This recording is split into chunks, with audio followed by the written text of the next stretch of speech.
This is the regular meeting of the Geneva School Board for July 13th of 2026. Bonnie, could you call the roll? Here. Here. Here. Here. Here. Here. Here. Thank you. Welcome, everyone. I guess you've all heard it before, so I won't go into great detail, but we're pleased to have you with us. Pledge of Allegiance is next. Flag is right there. I pledge allegiance to the flag of the United States of America and to the republic for which it stands, one nation, under God, indivisible, with liberty and justice for all.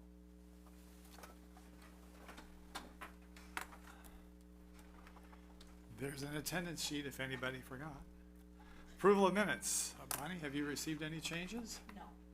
Does anyone have any changes at this time?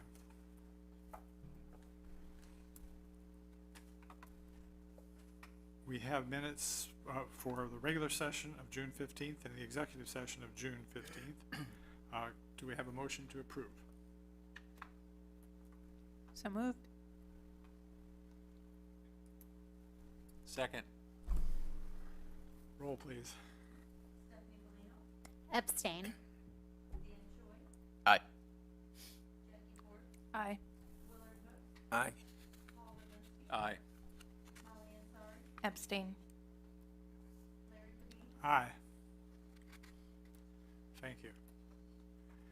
Item 3, recognition awards, presentations, public hearings.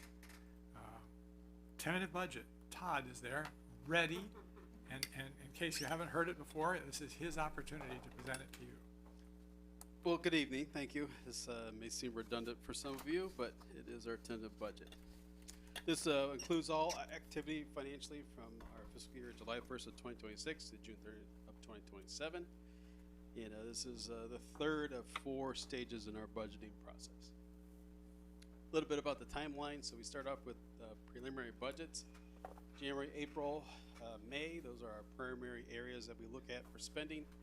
And then you had a draft budget June 15th, starting to put all the pieces together. Now we're here tonight with a tentative budget for the next meeting. After tonight, we'll put it on file for 30 days. It'll be in my office. It's there for public display. Anyone can come up and leave a comment about it.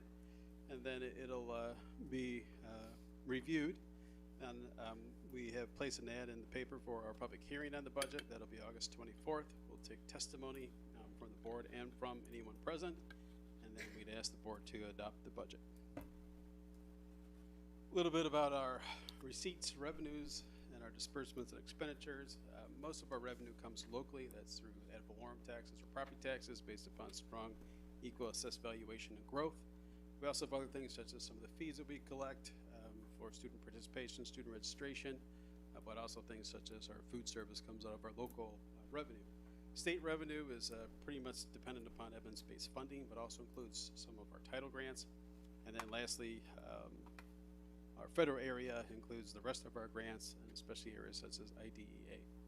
Expenses follows our traditional spending requirements of our salaries, our employee benefits, our purchase services, supplies and materials, capital outlay, our other objects, which is our tuition, dues, fees, and transfers, and then lastly our non-capital equipment. And you'll see a new threshold this year for our capital requirements. And then lastly, we review the fund balances through this process, including the ending fund balances at June, pending in the external audit. Our revenue, I went the wrong way. No, I went the right way. Revenue is focusing on those EAV trends. So we've been very fortunate in our school district that we've seen good growth in the economy and value of land and property. And so we'll also then look at the 2025 estimate tax year levy, which is payable in 26. After we pass the budget in August, we start talking in October, November, December about the 2026 levy payable in 27. Those all affect the current year budget. We look at tax receipts of when they came in and the amount. They're usually split between one fiscal year, May, June, and the other fiscal year, July through October. How much we received when based upon what we anticipated. We'll look at our personal property replacement tax. That number actually comes out by the state in August. It'll come out right before we come back to you with the budget.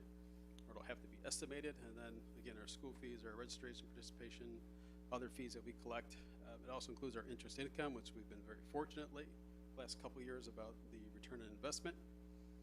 Our state revenue is really our evidence-based funding. That's split between two funds, the education fund and then also the operations and maintenance fund. So when we look at the cost of a child, we look at the education piece and then the facility piece as well. It'll include our title grants and any carryover. We expect less carryover this year because we've really spent on our grants, and so you'll see that difference. Our ALOP funding for our alternative learning opportunity programs at the middle school and high school, those flow through the regional office of education to us. And then lastly, our federal revenues, our federal grants, and any carryover that we have. Those are usually prorated items or categoricals for those non-local funds. Our expenditures are our staffing costs. Staffing levels are estimated to be full FTEs. Also includes our full and part-time employees. Our employee benefits include our FICA and Medicare and IMRF. That comes out of Fund 50. Our TRS comes out of Fund 10. And then our health benefits, when we think of things like HMO, PPO, dental, life, those come out of whatever fund the employee's paid out of. So if they're ed fund, those health benefits come out of the ed fund, or they come out of O&M, or they come out of transportation. But those are the three funds that we pay the health out through. Excuse me. Purchase services are professional services that we require outside the district. Those are things such as attorneys and engineers and architects. And then our supplies and materials are always vulnerable to inflationary costs and availability. Our new number in our board policy through press for capital outlay is now items over $10,000. It used to be much lower, but that's more reflective of the times and the cost of goods. And then our other objects are our tuition that we pay to Mid-Valley, Fox Valley Career Center. It's our debt service, it's our transfers, it's our dues and fees that we pay for some of our professional associations. Our non-capital are those items that are going to be under less than 10,000, which is a lot of our minor or smaller equipment. And then we'll look at our end of fiscal year transactions. And then we'll review once again our capital plan and our life health safety plan, also known as fire safety.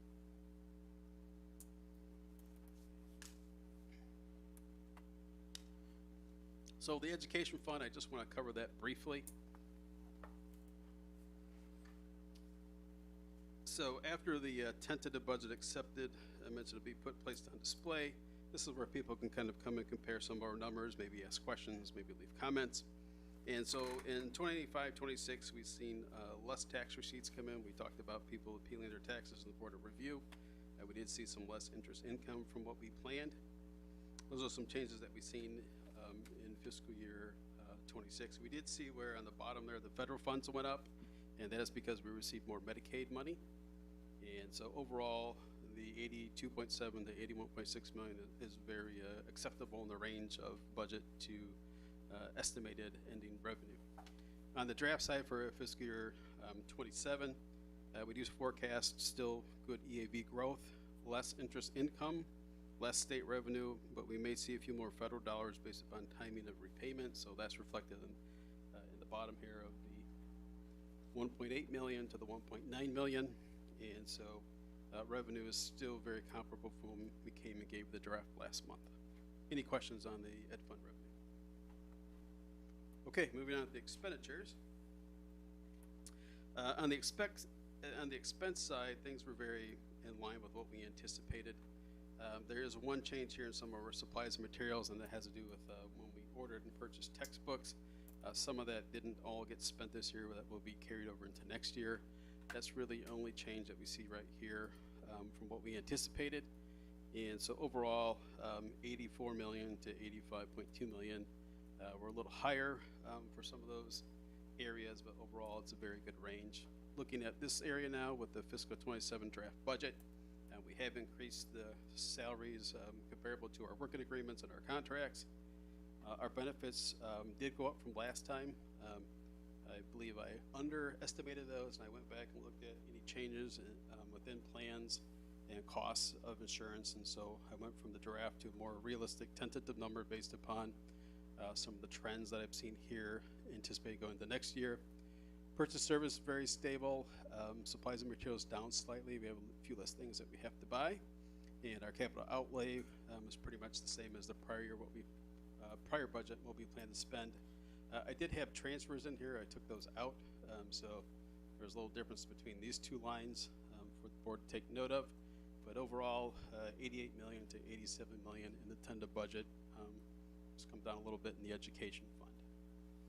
And some of this, as I mentioned to the finance committee, was just looking at some of the assignments that we have. So if somebody had a split assignment, I was able to go back and adjust their salary between possibly schools or other expense funds, which was able to bring that down considerably from where we originally had some of those placements.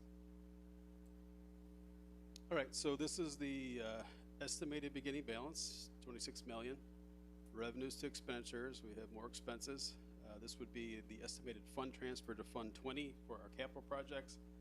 And this leaves us with a fund balance estimated at $20,822,169. Very low. We'll be watching that. I'd prefer that number to be a little bit higher.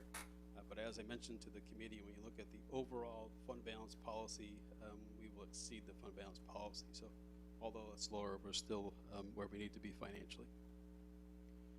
This is the operations and maintenance. Locally, we did very good. We did see some more interest income here. There was a difference of $50,000. This was a grant we received. It really was written during the year after we wrote the budget, and this was for some elevator maintenance, so we benefited from that. And so you do see a slight increase here between the fiscal year 26 budget to what it is estimated to close at the fiscal year. No changes in the draft to tentative. Still believe those are good revenue numbers. All right, looking at the expense side, we were a little higher in salaries. We did make some changes to some of our structures for employees. We did see a slight increase in benefits. We did see some of our purchase services come lower. So you'll see some changes in purchase services for some estimated building costs that we might need, what we didn't need. And you'll also see that down here in this particular area, because we did make some changes in how we spent some of our technology buys.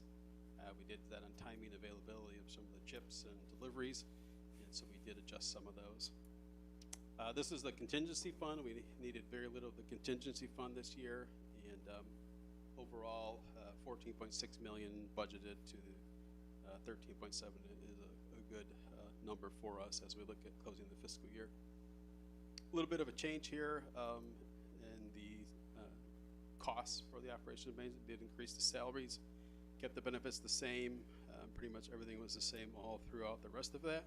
And so that was the difference of that 14.8 million to 15 million. Really was just some increased estimation in our salary costs for our employees. This is how we anticipate the funds.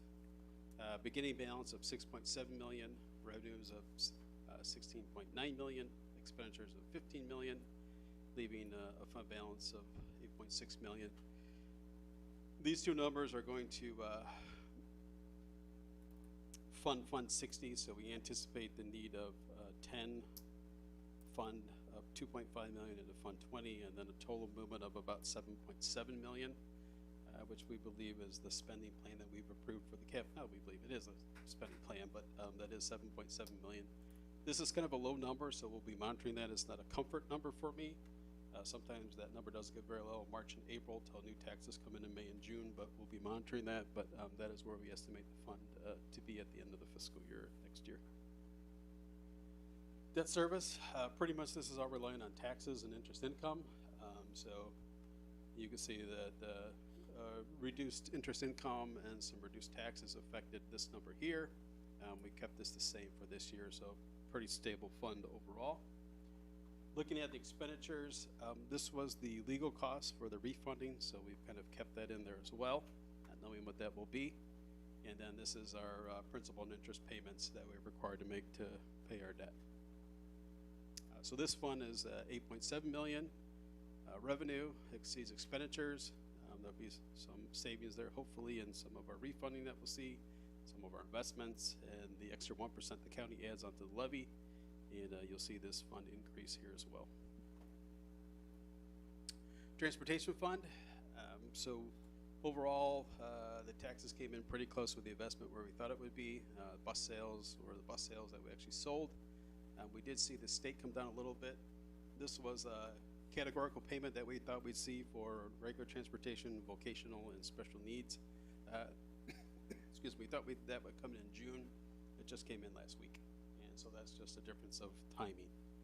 And then as we look to next year, we do anticipate an increase in the revenues. That's just pretty much our growth in EAV and taxes. We do anticipate redoing, the claim isn't due until August, but we do anticipate this payment coming over here. And so overall, there's really no change in our estimation for our transportation fund. Expenditures, we were under in salaries right here. We did have one change in benefits for someone that did not have benefits that came on as a family plan. The purchase services were just slightly under. Our supplies and materials were just slightly over. Excuse me. The cap outlay was a little different. This is what our intended spend plan was for buses. Some of the timing was off because we had placed a state bus purchase that took 2 years to fill and be delivered. Instead, we scrapped our fleet plan of the 1.4 million, accepted the state buses just to kind of get those into the inventory, and that then that paying this not anticipated didn't allow us to buy the buses that we wanted to. So you'll see that adjusted here in this area. Other objects, this is our contingency that we keep in case we have to replace an engine or a transmission that's not under warranty. We had very little use for that. And then lastly, our capital equipment, we had to have some purchases there. So 5 million, we ended up at 4.3. So we came in under budget mostly because of those bus fleet issues. Looking at next year, just a little change here in what we anticipated for the salaries. It was just a minor adjustment. Took out some retirees. This is in case we have one more change in benefits. Stayed the same, stayed the same. This added one more bus. So we originally thought we could only afford that number of buses, which is about 6. This reflects 7 buses. We could go to 8 depending on how all this plays out, which might be good for us to kind of go back and work on our fleet a little bit more. So overall, 4.8 million, we're probably going to be looking a little over 5 million for our transportation expenditures.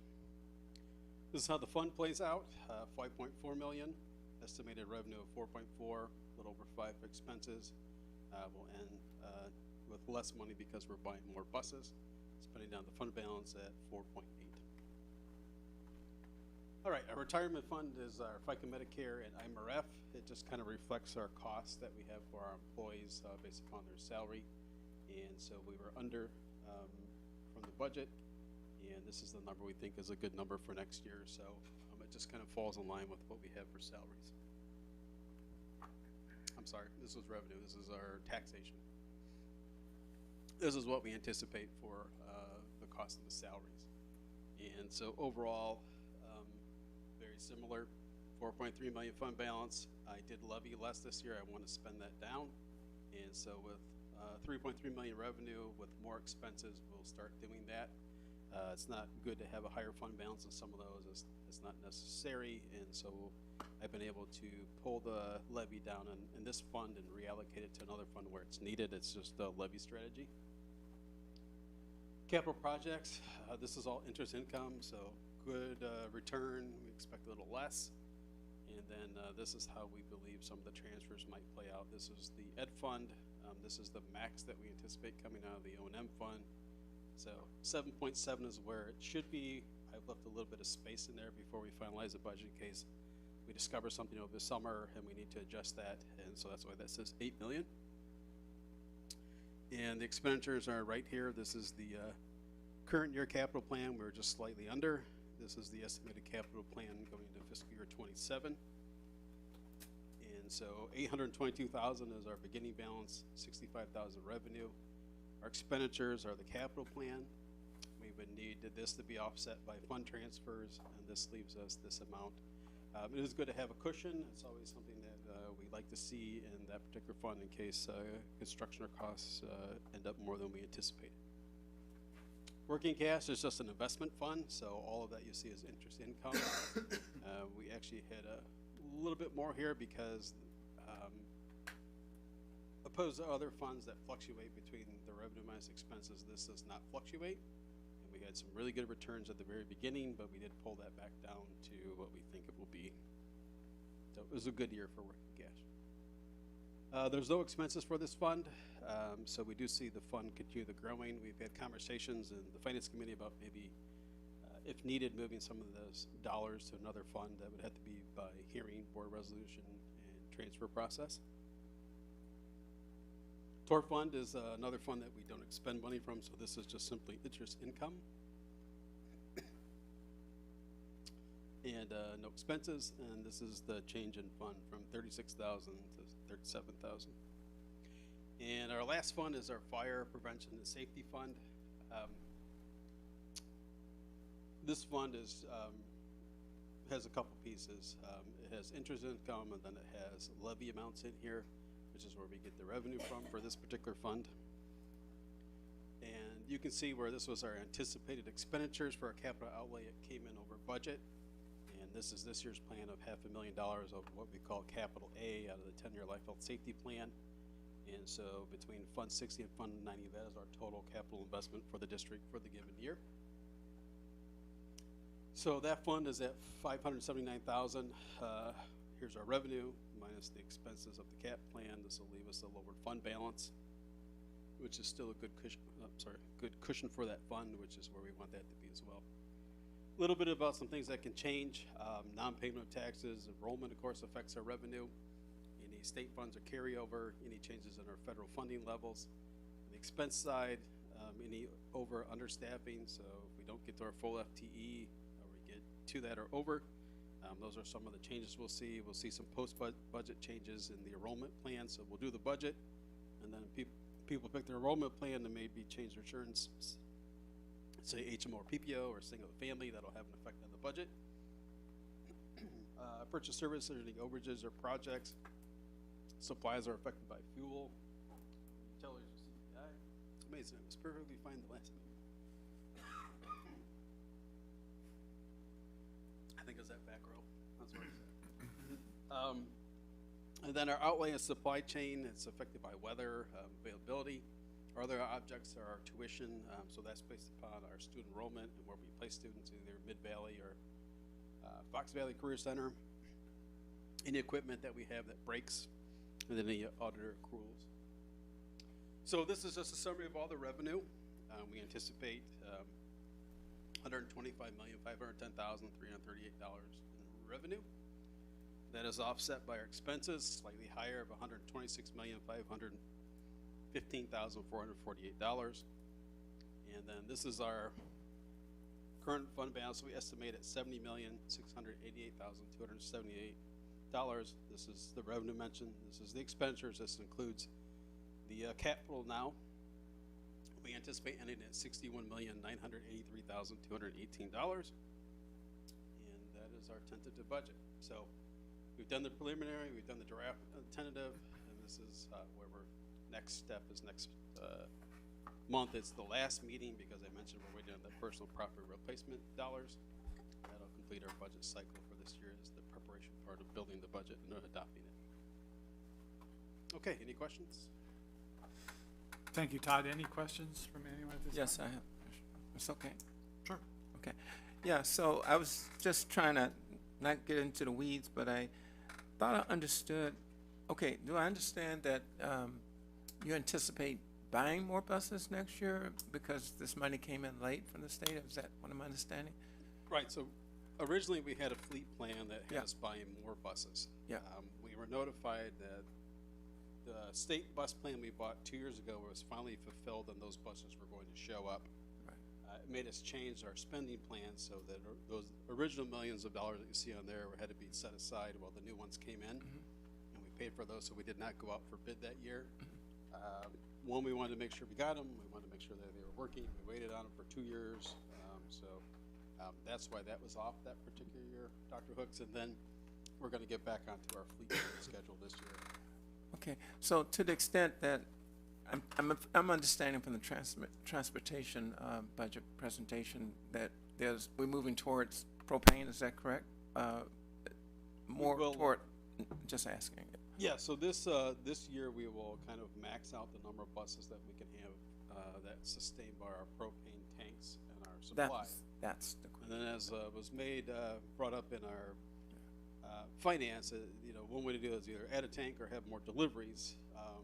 Deliveries, then is always relying upon them being there on time, Right. and making sure we have our supply. But yes, and then the other part of that is that we have a deeper tank that has diesel in it, and we use more gasoline nowadays, and we'll probably flip those. And so we've been very lucky that when we had even though our fuel costs are up, they've been very reasonable in the fact that we've been very stable with our propane fleet costs. So to the extent that that may involve some, how you say, reallocation of the propane tank, does that mean you're thinking that we have to buy a new tank, or? I don't think there's a footprint, but we should at least look and see if that's the option. Uh-huh. It requires a conversation with the local authorities and the fire marshal, and then that would result in more deliveries. More deliveries mean they have to be timely when we need them, and it may restrict some of our travel to shorter distances with propane bus and longer with gasoline is a way we look at managing the fleet. So one last piece of that, just so my understanding. So if there is a need for a new tank, is that a capital expense, or does it come out of some other kind of fund? It would be a capital expense, and then the way that we determine where it comes out of is we go back to the claim of how we claim those funds. It tells us either to take that capital expense out of Fund 40 or out of Fund 20. Fund 20, okay, thank you. Thank you. Any other questions? During the finance committee, we talked potential about at some point maybe taking a look at our working cash fund and that balance, and at what point, and potentially transferring that over to other funds that we may need to increase. At what point do we pull that lever, or what's kind of the thought process behind doing something like that? I think two ways. Either when we feel like we need to move those funds to either keep a fund balance where we're more comfortable with it, or we see that we need to move it over to fund something else. Right now we use that as kind of an investment and loan fund, but it could be transferred to increase the fund balance in another fund for other needs. So more of a, not a really a, like a plan, but more of a as needed type. Could be a failure. Transfer. Could be some other need that we have, or that we feel we need a more immediate investment, and then we need to move those funds somewhere because there just isn't enough in another fund balance area. Okay, thanks. It would undermine our investment total, but that's the cost Right. that we give up for using that fund in whatever method you deem necessary. Thanks. Anybody else? Thank you very much. We'll be back at this next month. I know when you have to go through that, it's you can dry your throat out, so I appreciate your soldiering on. I survived. Next is public comments. Would you like to say anything? One of these days, I know. Thank you. Legislative updates, Jackie? Yeah, good evening. I did review the end of session report that we received from the Illinois Association of School Boards. Gave an overview of everything. So I just wanted to touch on a few things. There are a number of bills that were passed and are waiting on the governor's desk for his signature or not. We'll see what happens on some of those, but there will be a veto session from November 17th through 19th and also December 1st through 3rd coming up this fall and early winter. So there is a chance for anything that didn't make it through both the House and the Senate approval could come up during that veto session, but as I say every year, we'll just wait and see what happens with those. I wanted to highlight some of the funding that was put into the funding bill. The full amount of the evidence-based funding, or EBF, which is $350 million, was allocated this year. In years past, it was not that much. It was less, let's see, $43 million short of where it should be. So that's good news that they were able to bring that funding back up to where it should be. The mandated categoricals, something that we talk about a little bit here when it comes to budget time, were increased by $68 million for this fiscal year.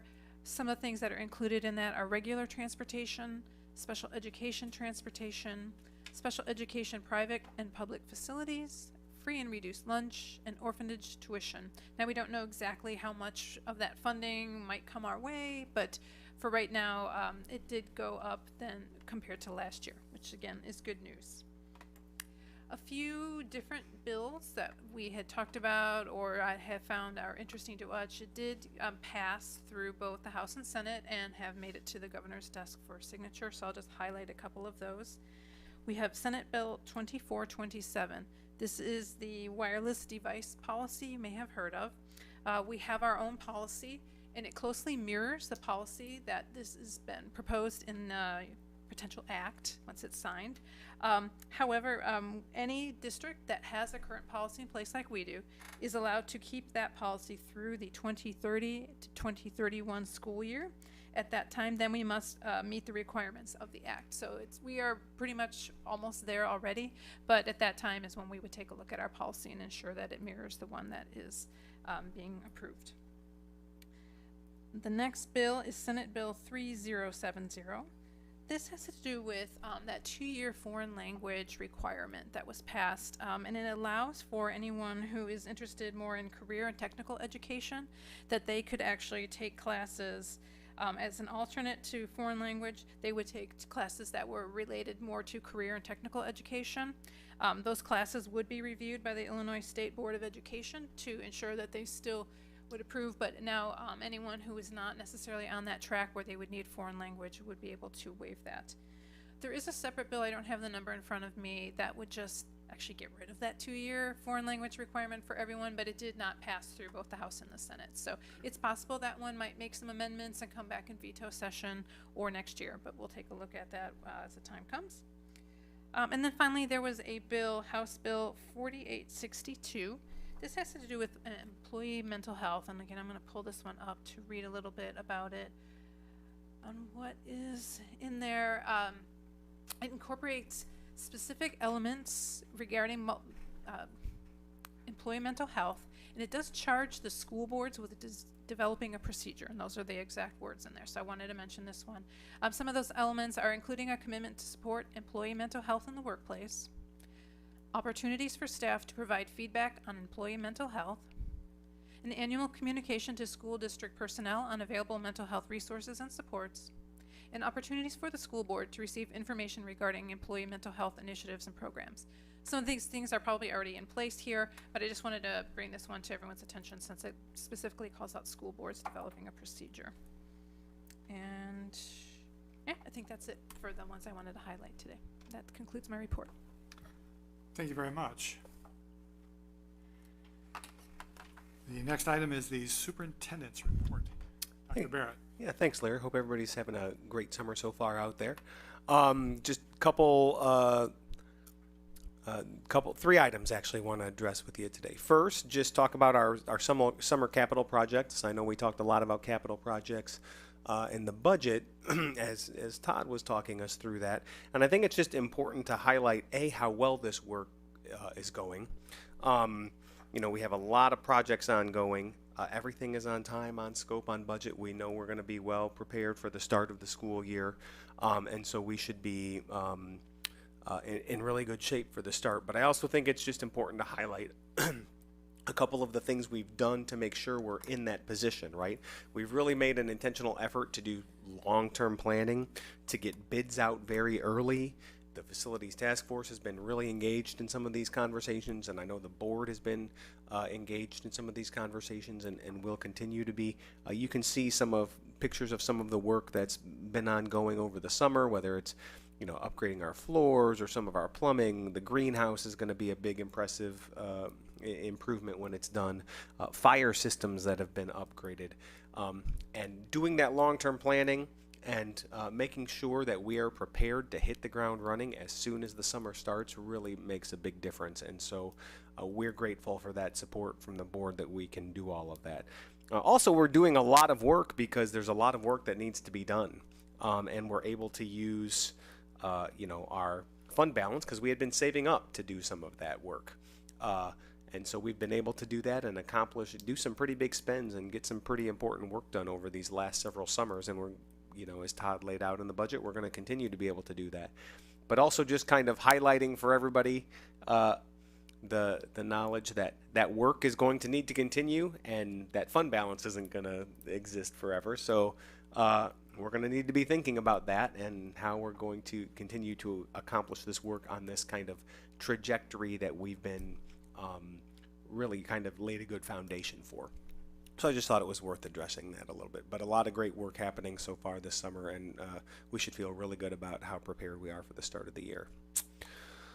Next, we talked about this a little bit in the Finance Committee, and just wanted to kind of lay some breadcrumbs here for the community about our next board meeting.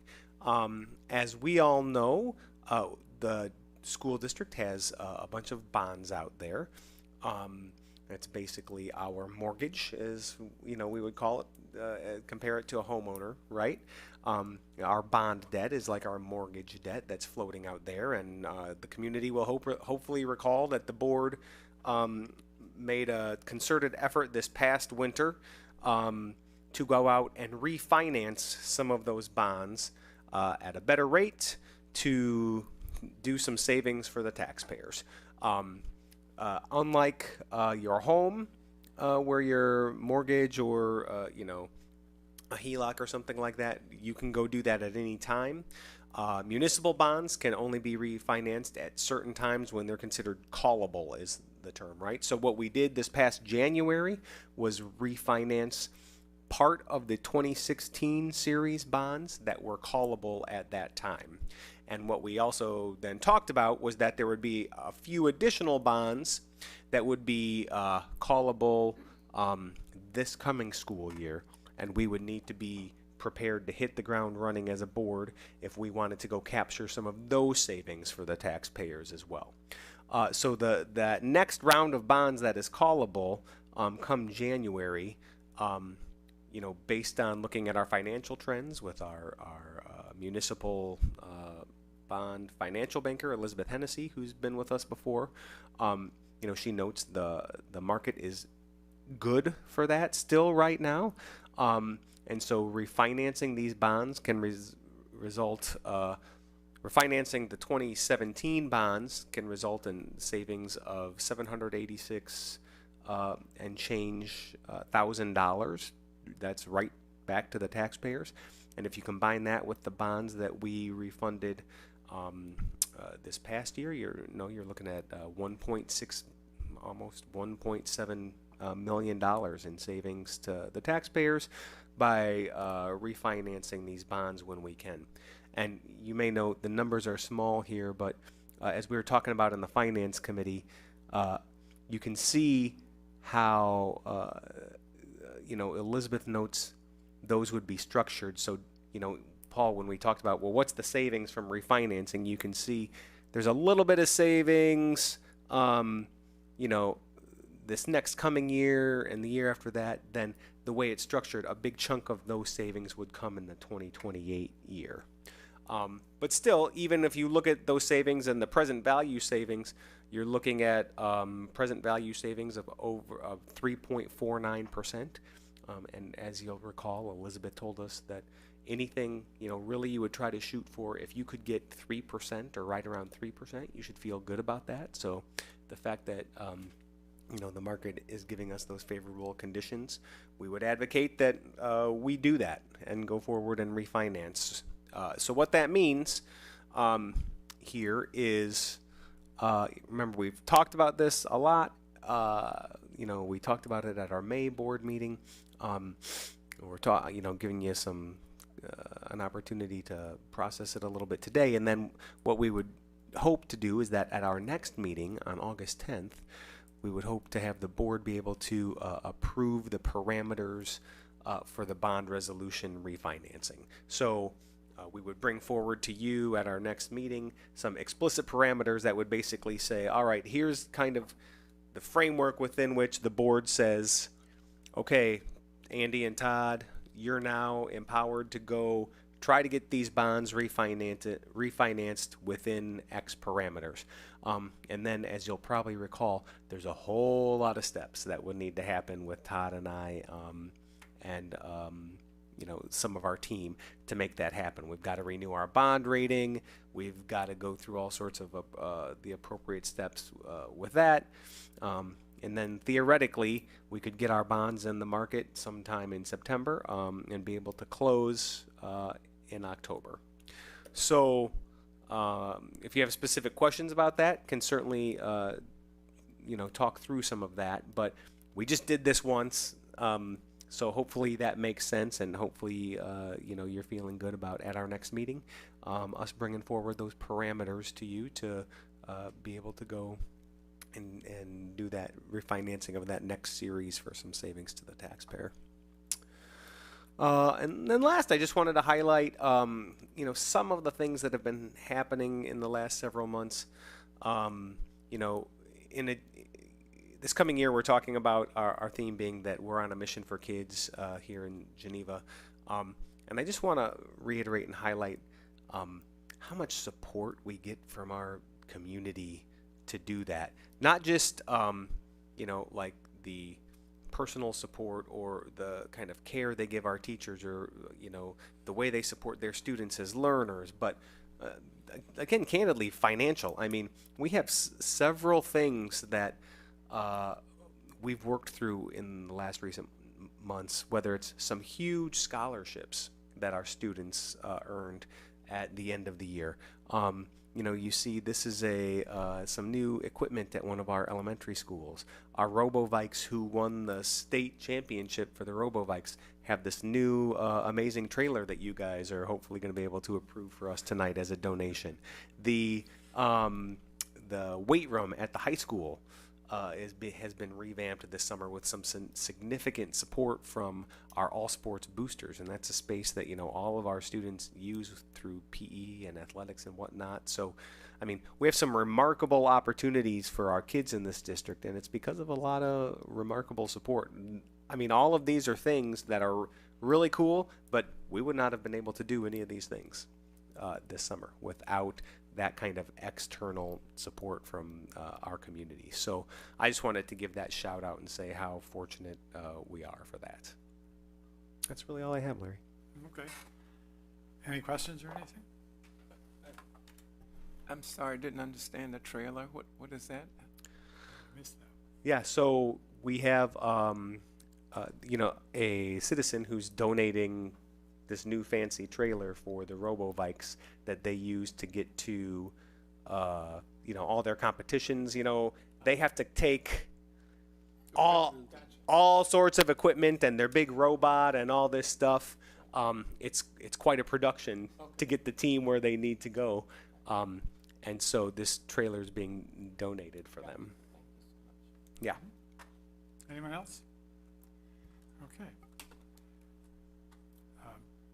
Topics pending action consideration of board action on the 2026-27 EL curriculum recommendations. If we have any questions on that, George would be the person to address it. And does anyone have any questions at this time? It's been in your packet. Approval is recommended.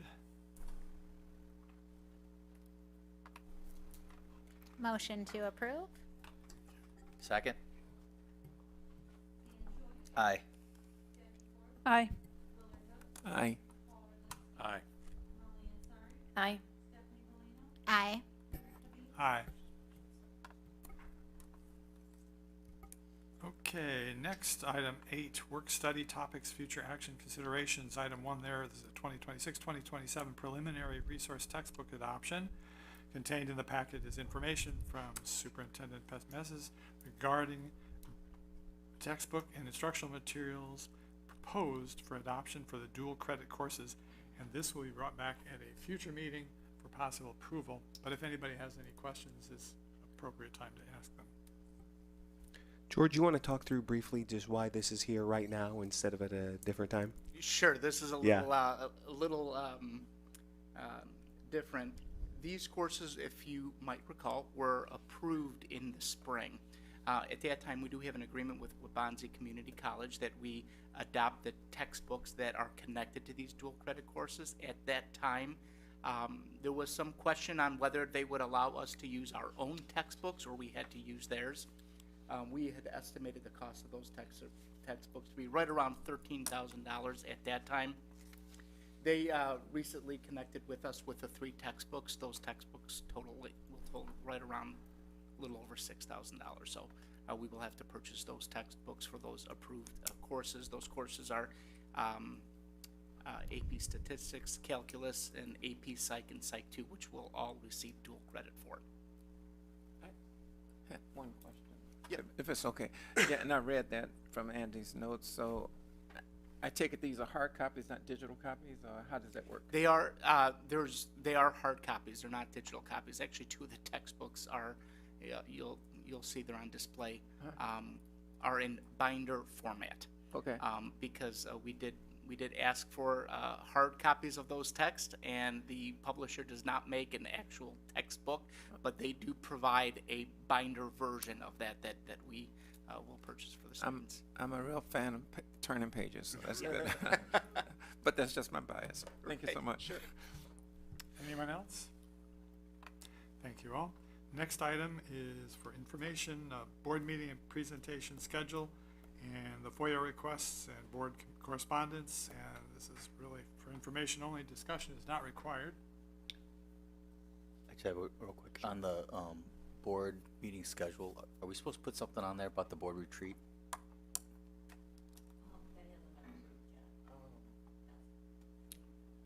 Okay, and then it gets on. Yeah, so it'll go on there as soon as we approve it. Got it.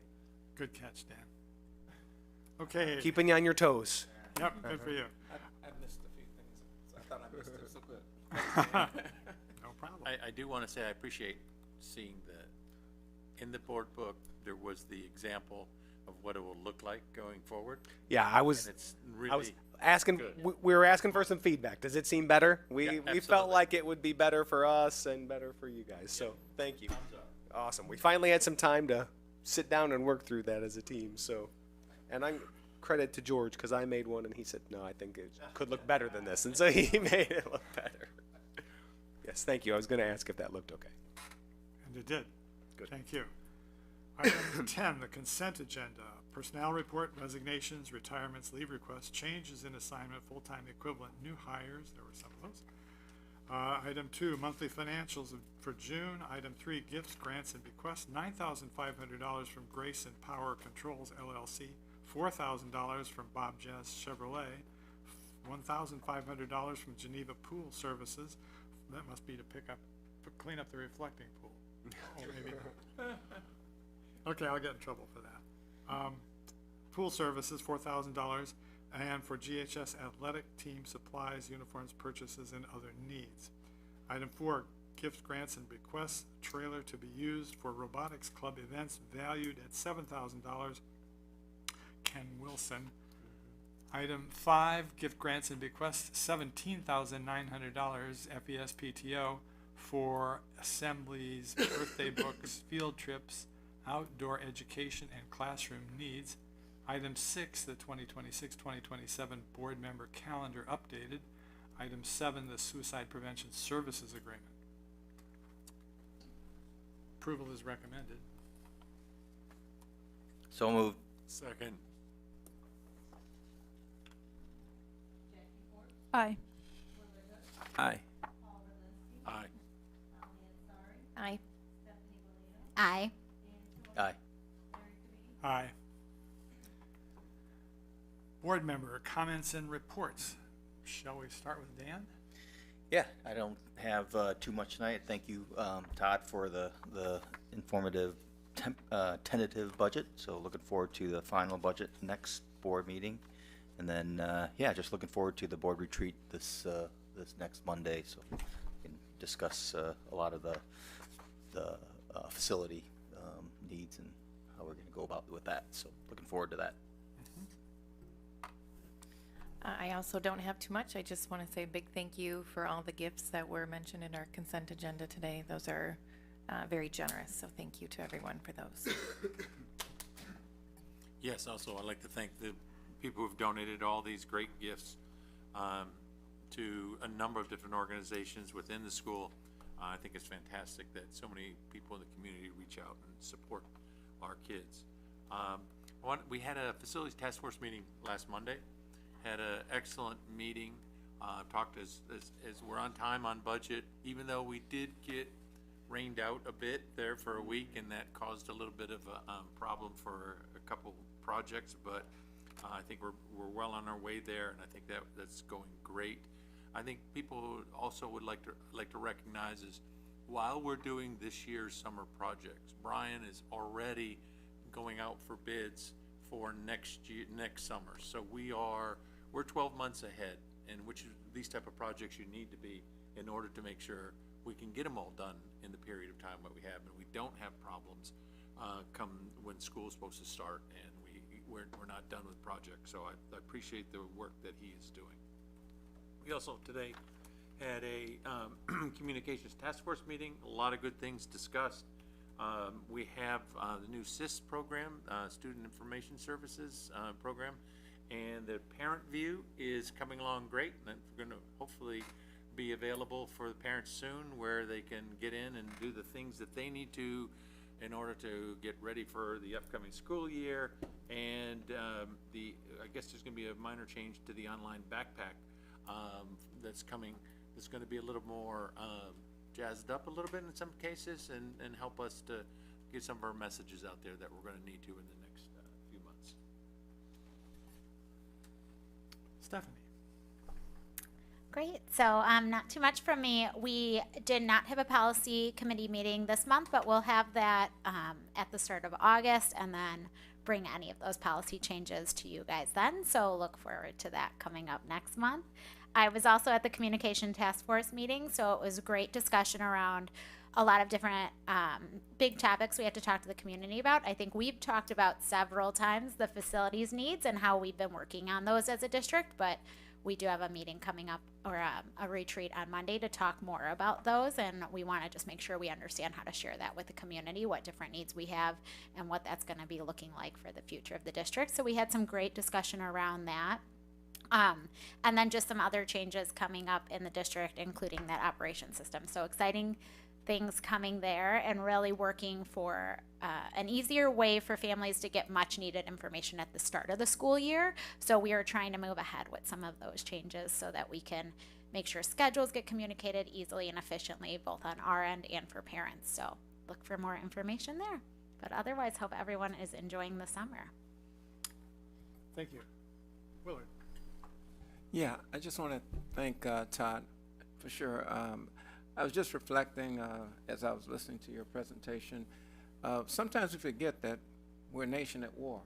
And even though it's not World War II, you know, there are still uncertainties in which we cannot really determine what the next week or next month may bring. So I really applaud. I thank you for giving us some insight. There are perturbations that occur, and appreciate the detail and the attention to detail. That's a military term, but that's okay. The idea is that it's just important that we recognize that your work is so important, especially with uncertainties. A year ago, we were thinking, well, not quite a year ago, we were concerned about the effects of the tariffs, and I don't know whether that's something that's plateaued, but it's still something out there that we have to try to account for. So I really appreciate your efforts of your team, you know, putting these pieces together, even though they may not fit together so succinctly. So that's something I want to say. And also, thank you, Andy, for giving us some insight of what the future may look like, you know, for some of these things that we have coming down the pike. I know that there was something, I'm trying to remember what I read in your update to us. Bless you, yeah, for sure. But the idea is that it's important that we keep the community involved, and even though we're talking about savings, I know that they will be anticipating what does that look like for them. I know we got all these numbers out there, but I think it's good that we do try to continue to make an effort to show them that we're not just being good stewards of the resources, but also that they see the benefit of it. So I appreciate that. Jackie. Yeah, I'll just echo thank you for the presentation tonight, Mr. Latham, on the budget. It's always budget season, as I like to joke, but we're almost there. We're almost at the finish line now. Just a few more numbers you're waiting on, and we'll be ready. And thank you to the folks again who have donated resources and funding to the district. It's nice to see the pictures, Dr. Barrett, that you showed that of the things, because we talk about them and then actually see them, and that we've been highlighting them too in our social media. So thanks for doing that, because everyone should see all the things that we get out of those donations. I did get to do one activity. I went to the library. They have a Radiant Forms art show right now that is done by uniquely abled students, and so it's a nice art show that they have in the gallery there. And adults, I think, And uniquely adults, able yeah. students and adults, yeah. Yeah, so Mid Valley was one of the partners, along with several other ones, AID that I saw. So if you have a chance at the library, go in and check out the gallery. They have, it's different mediums that they use, and they told me that there's some ceramics that were done, and that was a partnership with Waubonsee Community College. Some students came in, they brought them the clay, they helped them make their things, and then brought them back to the college, used their kiln, were able to fire them, and you'll see them on display. And there's also some pictures of the artists themselves doing the different projects. So highly recommend taking the time. It's going to be there all of July. And that's all I have. Thank you very much. Like you all said, I really appreciate the generous gifts that people give to this district. I do refer to that section as my favorite part, and actually it isn't quite true. I like it when we give people awards as well, but it's a wonderful thing. I know that the entire board will really benefit from the retreat that they're going to have, seeing some of these projects that have been done and things that need to be done. I was able to do some of that earlier, and I highly recommend your enthusiastic participation, because you'll be able to answer the parents when they say, what are we doing with all that money? Where you can answer that question. So thank you all for that. That is my comment. There are no notices or announcements at this time, and it is, I get to read this again just for fun and games. Executive session to consider matters pertaining to appointment, employment, compensation, or discipline, performance, or dismissal of specific individuals who serve as an independent contractor in a park, recreational, or educational setting, or specific volunteers of the public body or legal counsel for the public body, including hearing testimony on a complaint lodged against an employee or specific individual who serves as an independent contractor in a park, recreational, or educational setting, or a volunteer of the public body, or against legal counsel for the public body to determine its validity. However, a meeting to consider an increase in compensation to a specific employee that is subject to the Local Government Wage Increase Transparency Act may not be closed and must be open to the public and posted and held in accordance with the act. So, need a motion to go into executive session. Motion to go into executive session. Second. Well, aye.